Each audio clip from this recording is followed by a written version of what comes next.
Hello, hi, welcome once again to M5's new English language learning program, Let's Speak English. I'm Gav Duncan and I'm here on your TV screen to help you learn English. Now, are you sitting comfortably? Yes? Good. And are you ready for today's lesson? Yes? Good. Okay, well let's learn English together. Okay, so here we are, once again, back in the studio, back in the saddle, ready for another week of English. Are you with me? Yes? Well, that's great. Onwards and upwards to glory. Gods of English, assemble! Now, right, splendid, and right on. Okay, so what do you remember from last lesson? Come on, you must remember something. You can't remember anything. I don't believe you. Think. Aha! I knew it. You do remember something, don't you? Great, you remember. Well, just for those who are having difficulty in remembering, let's have a quick recap of what we learned last week. Last week, we looked at can and can't. We learned that can and can't are connected to ability and possibility. I can do something means that I know how to do something. If I say that I can drive a car, this means that I learned to drive a car, I practiced driving, I learned the highway code, and then I had a driving test. I can drive a car. I know how to make a car start, move and stop safely. My friend Tonino can speak Italian and English. He knows how to communicate in 2 languages. My friend Pishti can fly helicopters and planes. He knows how to make helicopters and planes take off, move through the air and land again. We also use can to talk about if something is possible or not. I can come to the cinema with you now because I'm not working. I can't come to the cinema with you tomorrow because I am working. The structure of the sentence for can is very simple. We put the subject, I, you, he, Doreen Benchfield, can, and then the infinitive, like this. Polgar Judith can play chess. If we want to make the negative version, we use cannot and shorten it to can't. The form remains the same. Subject, I, you, he, Doreen Benchfield, can't, and then the infinitive. Polgar Judith can play chess, I can't play chess. We also learned how to ask a question using can. When we want to ask a question using can, we start with the word can, then add the subject, I, you, he, Doreen Benchfield, and then the infinitive. Because we're asking a question, we need to remember to put a question mark at the end too. Last week, when we looked at using can and can't, we also learned about using can in a question to ask, is it okay? When I say, can I open the door? I'm not asking if my muscles are strong enough. I'm asking if it's okay for me to open the door. Maybe you're cold and you don't want me to open the door. If I'm on a train, before I open a window, I ask the other passengers, can I open the window? I'm not asking if I'm strong enough to open the window. I'm not asking if I know how to open a window. I'm asking if it's okay for me to open a window. Maybe someone is reading a newspaper and doesn't want the window open. Sometimes, when we ask a question using can, it's about possibility. When I'm on the phone and I ask, can I speak to Alfredo Benchfield, please? I'm asking, is it possible to speak to Alfredo Benchfield? What I'm asking is Alfredo Benchfield there? Can he come to the phone? Maybe Alfredo is busy and can't come to the phone. Maybe Alfredo is having lunch and isn't in the office. Maybe Alfredo is in the toilet. Maybe Alfredo is at home. When I ask, can I speak to Alfredo Benchfield, I'm asking if it's possible for me to speak to Alfredo. Now, also last week, we looked at the present simple and the present continuous tenses again, and we compared them. We looked at them together to see the differences between the two tenses. We saw a photo of Jimmy Page with a guitar. We said that Jimmy Page plays the guitar. We said that Jimmy Page is a guitarist. But in the photo, Jimmy Page wasn't playing the guitar. In the photo, Jimmy Page was posing for a photo. So, we know that Jimmy Page's occupation, or his job, is a guitarist or musician, and that when we use the present simple, when we're talking about general things, truths, things which don't change, like a job or a name or where you live. When we're talking about what's happening now, we use the present continuous, not the present simple. We also saw a list of verbs that we don't use in the present continuous. Do you remember which verbs we don't use in the present continuous? Here's the list again. Like, love, want, need, know, understand, remember, forget, prefer, hate, mean, believe. Excellent. And what else did we learn last week?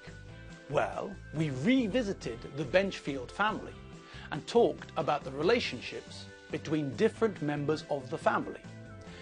We know that Alfredo and Mary have got 4 children.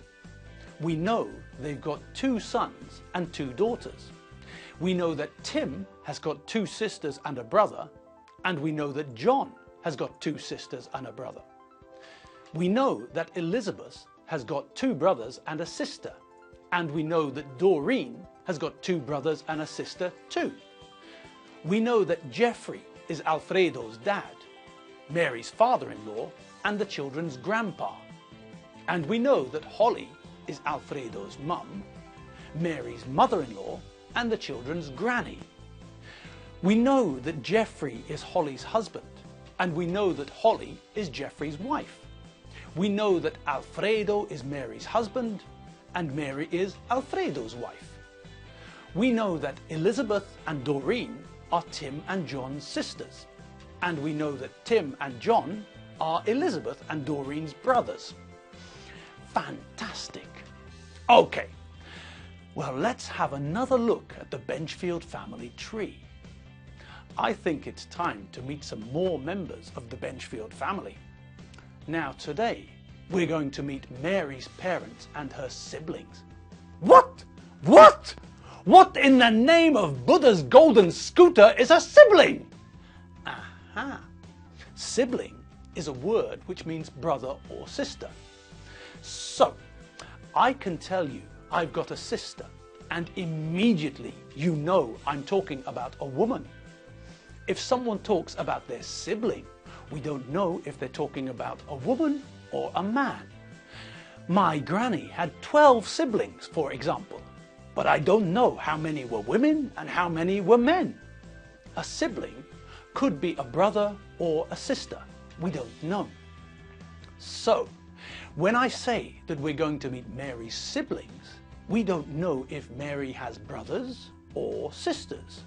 We know that she's got brothers or sisters, or brothers and sisters, but we don't know any more. Okay, so now we know what a sibling is. Let's meet some members of Mary's family. Blimey! Well, so this is Mary's dad. He's a bit different, isn't he? Okay, well, let's have a look at him and see if we can describe his appearance. Well, he's a bit of a rocker, isn't he? Okay, let's start at the top and work down. Well, he's got very black hair. His hair is jet black. He's got a quiff. A quiff is where the front of a man's hair is brushed up and back. Lots of rock and roll stars have quiffs. Okay, so he's got jet black hair with a quiff. Good.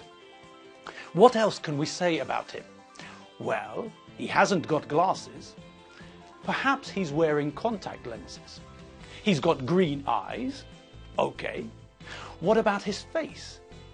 Well, he hasn't got a beard and he hasn't got a moustache, but he's not clean shaven. He's got very big black sideburns. What about Joe's clothes? What's he wearing? Well, he's wearing a black t-shirt with black jeans and a black belt. What about the belt buckle? The belt buckle is shaped like a skull. And what's Joe wearing on his feet?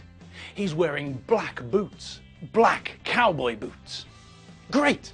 Well done. Now, how did we describe Mary's dad, Joe Taylor? Well, we talked about the colour of his hair and the colour of his eyes. We talked about the style of his hair. When we talk about these things, we use the form of have got plus noun. He's got black hair. He's got a quiff. He's got green eyes. We could also use the present simple. His hair is black. His eyes are green. We used the negative version of have got plus noun when we looked at his face. We said he hasn't got glasses. We could also use the present continuous. He's not wearing glasses. Good. Now, what about his facial hair? We used the have got plus noun again. He hasn't got a moustache and he hasn't got a beard. He's got very big black sideburns. Great! Okay, now how did we describe his clothes? Well, the colour was easy. Joe's only wearing black clothes. When we described his clothing, we used the present continuous. He's wearing a black t-shirt, a black belt, black jeans, black boots. Now, why don't we use with Joe's black jeans and Joe's black boots? That's right. We use with singular countable nouns, like his t-shirt and his belt. But what do we remember about jeans? That's right.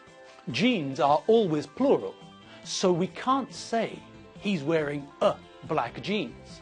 We have to say he's wearing black jeans. Or, what's the other thing we can say? Correct, a rocking around the Christmas tree baby doodle-doo. We can say a pair of. Remember all the nouns which are only plural? Shorts, jeans, trousers, tights, glasses. These nouns are always plural. If we want to say one of these, we have to use the phrase a pair of. So, we can say that Joe is wearing a pair of black jeans, or we can say Joe is wearing black jeans. Good. Now, why didn't we use with Joe's boots? That's right. Once again. Good. Boots are plural, so we can't use with them. And un mean one, and nobody wears one boot. If we're wearing boots, we're wearing two boots. We're wearing boots. Joe's wearing black cowboy boots. And crikey O'Reilly, time's up. Good Gordon Highlander's giblets in a greased coffee grinder. Okay, well that's all the time we have for today's lesson. So we'll have to leave Mary's family there and we'll pick up where we left off today next lesson. Okay, you've been watching me, Gav Duncan, on M5's English language learning program, Let's Speak English. Thanks for watching. I had fun today. I hope you had fun too. I'll see you next lesson, where we'll meet Mary's mum and Mary's siblings. I'm Gav Duncan. I'm not Burt Reynolds, and I'm not Steve Austin, the $6 million man. I'm Gav Duncan. See you next lesson. See you later. Bye.